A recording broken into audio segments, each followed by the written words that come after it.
Pernah gak sih kamu ketemu orang yang kalau ngomong itu cepet banget? Sampai kadang jadi belibet? Atau kamu sendiri yang sering seperti itu? Ternyata ini bukan sekedar soal gugup. Dan bukan juga karena dia gak tahu apa yang mau disampaikan. Nah, ternyata dalam psikologi, ini berkaitan dengan sistem saraf kita. Jadi, tubuh kita itu punya respon yang disebut dengan fight or flight. Biasanya muncul saat kita merasa terancam. Tapi, ancaman itu tidak selalu fisik. Dalam banyaknya kasus, percakapan sosial juga bisa terasa seperti ancaman. Beberapa orang biasanya merasakan pembicaraannya takut dipotong, takut diabaikan, dan takut tidak dianggap penting. Nah, kalau kita masuk ke dalam pikirannya, biasanya seperti ini. Aku harus cepat, jangan berhenti, nanti dipotong, nanti dia bosan.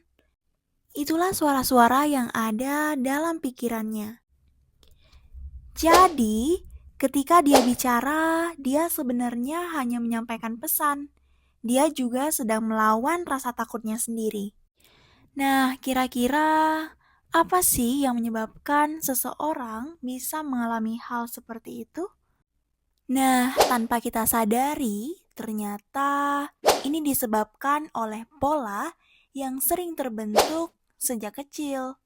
Jadi, saat seseorang tumbuh di lingkungan di mana pembicaraannya sering dipotong ataupun tidak didengarkan, maka satu keyakinan sederhana yang tumbuh di dalam diri mereka, kalau aku tidak cepat, aku tidak akan didengar.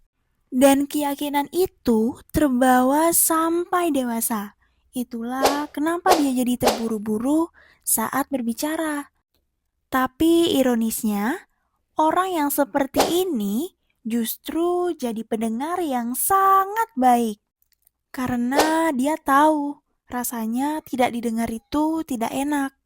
Jadi, lain kali kalau kamu bertemu dengan orang yang ngomongnya belibet, jadi jangan langsung menilai ya.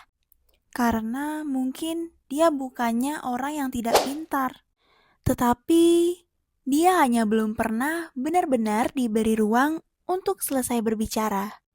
Dan kadang, hal yang paling sederhana yang bisa kita lakukan adalah diam